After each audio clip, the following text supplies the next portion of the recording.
Oi, turma, vamos começar mais uma aula de história e vamos continuar nossa matéria da colonização do Brasil. E vamos começar falando sobre o ciclo do açúcar. O ciclo do açúcar se refere ao período entre os séculos 16 e 17, em que o açúcar foi um dos produtos econômicos mais importantes no Brasil. O cultivo de cana-de-açúcar ocorreu pela necessidade de colonizar e explorar um território até então sem muita importância econômica para Portugal. O açúcar era um produto muito bem cotado no mercado europeu. Primeiras mudas de cana-de-açúcar foram trazidas da Ilha da Madeira por Martim Afonso de Souza, responsável pela instalação do primeiro engenho em São Vicente, no ano de 1533. Em seguida, muitos outros engenhos se espalharam pela costa brasileira. O Nordeste, principalmente o litoral pernambucano e baiano, recebeu a maior parte da produção açucareira da colônia. Vale lembrar que a produção de açúcar no Brasil foi favorecida pela existência do solo de massapê, ideal para o cultivo de cana-de-açúcar. Os engenhos eram as fazendas onde ocorria a produção de açúcar. Pode-se referir também às máquinas utilizadas para moer a cana-de-açúcar.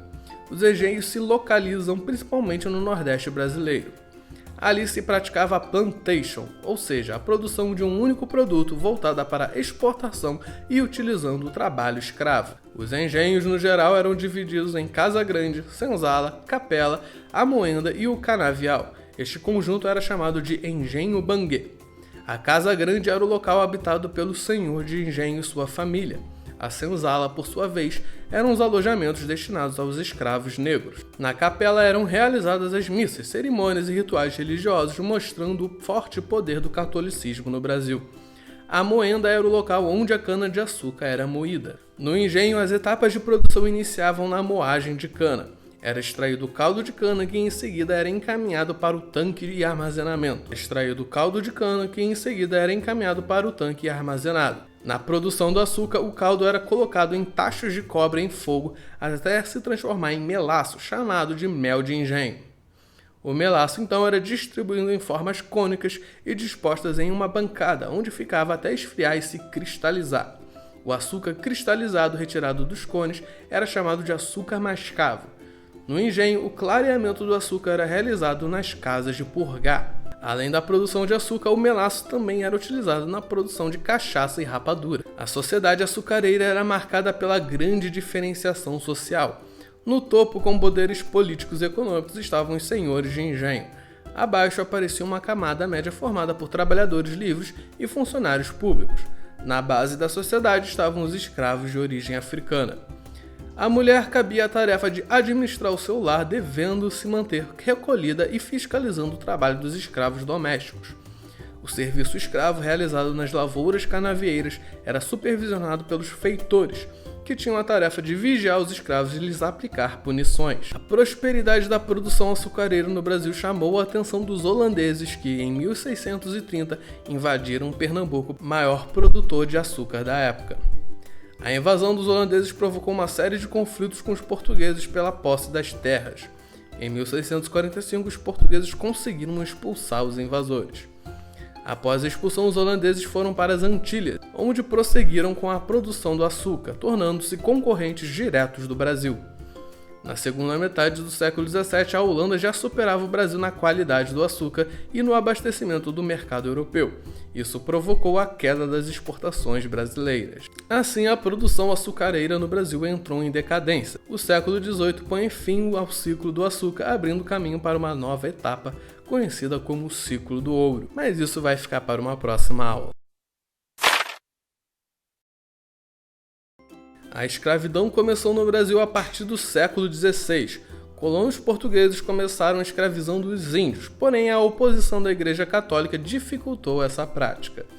Assim, os colonizadores portugueses partiram para suas colônias na África e trouxeram os negros para trabalharem, inicialmente nos engenhos de açúcar da região Nordeste. Os colonizadores tinham por objetivo obter grandes lucros, sendo que o trabalho escravo era uma alternativa barata em longo prazo. Após a compra, não precisavam pagar salários, ter despesas com alimentação ou vestimentas. No decorrer dos mais de 300 anos em que houve escravidão no Brasil, os negros foram responsáveis por boa parte da riqueza acumulada, açúcar, ouro, café, entre outras. Durante esse tempo, milhões de africanos foram tirados de suas terras, provocando o despovoamento das regiões inteiras da África. O comércio de escravos, que já era praticado desde o século XV, gerava muitos lucros para os europeus.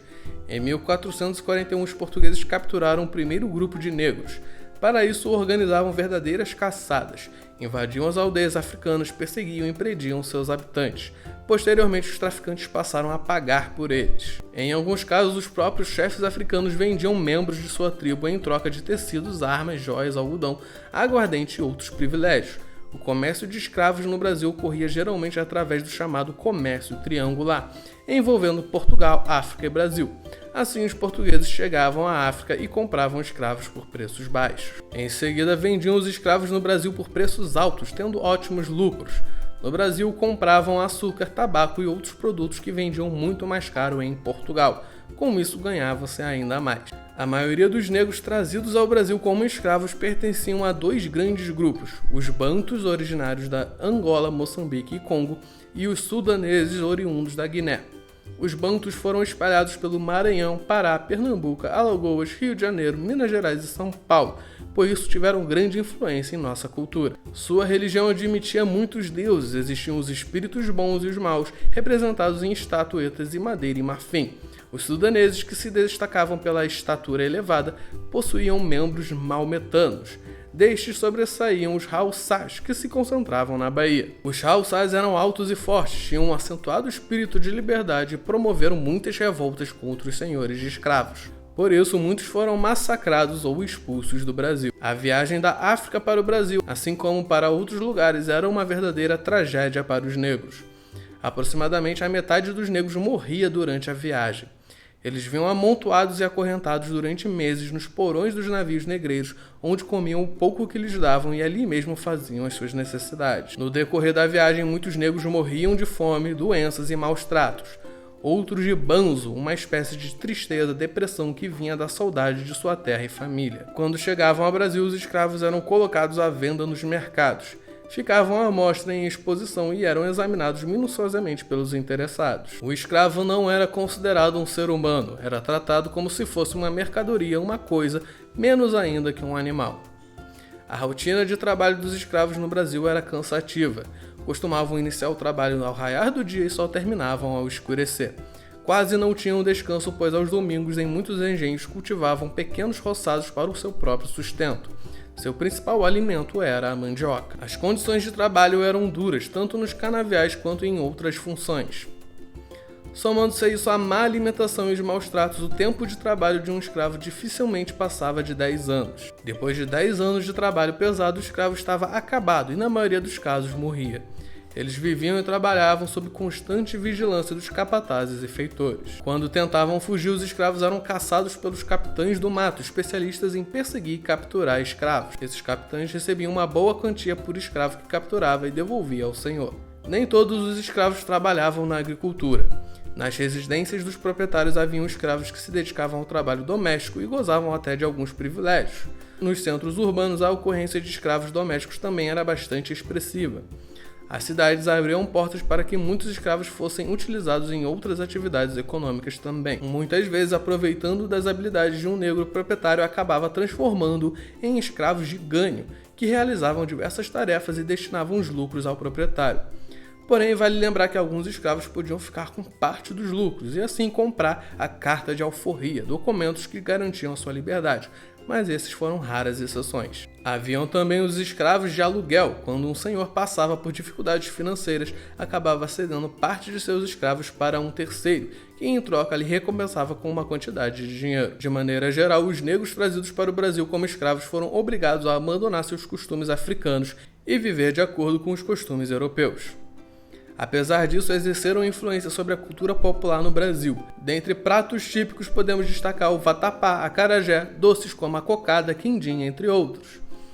Muitas palavras de nosso vocabulário têm origem africana, como batuque, cachaça, caçula, cachimbo, moleque, quitute, quitanda, entre outros. Dentre os instrumentos musicais podemos citar o atabaque, berimbau, tamborim, reco-reco, entre outros também. Além disso, podemos citar ritmos e danças como o maracatu, o samba, o frevo e a capoeira. Embora fossem obrigados a seguir a religião católica, os negros não deixaram de lado os seus rituais. As crenças religiosas africanas misturaram-se ao catolicismo, gerando o chamado sincretismo religioso. Os escravos, como vimos, conviviam com uma dura rotina de trabalho, má alimentação e tinham que praticamente abandonar as suas crenças e costumes. Além disso, sofriam constantes maus tratos físicos, como chicotadas, presos ao peilourinho, prisão, tortura e todo tipo de humilhações. Por esse motivo, muitos africanos tentaram resistir à dominação de muitas maneiras. Haviam rebeliões, tentativas de fuga dos engenhos e até a morte era uma alternativa ao cativeiro. Muitos morriam simplesmente de saudades da terra natal, misturada à recusa desesperada em aceitar a condição de escravo. Alguns caíam em depressão, outros praticavam suicídio, o que se tornou muito comum no Brasil. Quando conseguiam fugir, muitos negros se reuniam em comunidades conhecidas como quilombo. Os quilombos eram comunidades independentes que reuniam escravos fugitivos, mas que agregava também outros grupos sociais, como índios. Existiam mais de 100 espalhados por todo o Brasil, a maior parte localizados no Nordeste, especialmente no Sergipe, Alagoas e Bahia, que eram locais com muitos escravos. Os habitantes dos quilombos cultivavam os alimentos de que precisavam. Tinham também pequenas oficinas onde faziam roupas, móveis e instrumentos de trabalho. As comunidades quilombolas sofriam constantes ataques de expedições enviadas pelos senhores e pelo governo. Quando eram destruídos, os negros que não morriam voltavam aos seus donos e eram punidos severamente. Os quilombos mais conhecidos foram os localizados na Serra da Barriga, entre Alagoas e Pernambuco. Eram cerca de 10, unidos sob o nome de Palmares. Chegou a ter entre 20 mil habitantes e teve Zumbi como seu principal comandante. A Guerra dos Palmares foi uma das mais importantes do Brasil colonial. Ocorreu entre 1644, quando aconteceu o primeiro ataque, e 1695, quando Zumbi foi assassinado. Nesse período, Palmares foi atacado em torno de 30 vezes. Os primeiros ataques foram feitos ainda durante a invasão holandesa no Nordeste. A fase mais importante da guerra teve início em 1668, quando o governador de Pernambuco e os senhores de engenho fizeram uma aliança contra Palmares. Porém, diante das constantes derrotas de suas tropas, o governador de Pernambuco resolveu contratar o bandeirante paulista Domingos Jorge Velho para destruir Palmares. Apesar da resistência inicial, Palmares acabou tombando perante os constantes ataques dos bandeirantes. Em 1695, Zumbi foi atacado de surpresa e acabou morto. Era dia 20 de novembro, hoje Dia Nacional da Consciência Negra. Então é isso, turminha. Terminamos a aula de hoje. Tchau, tchau e lavem as mãos.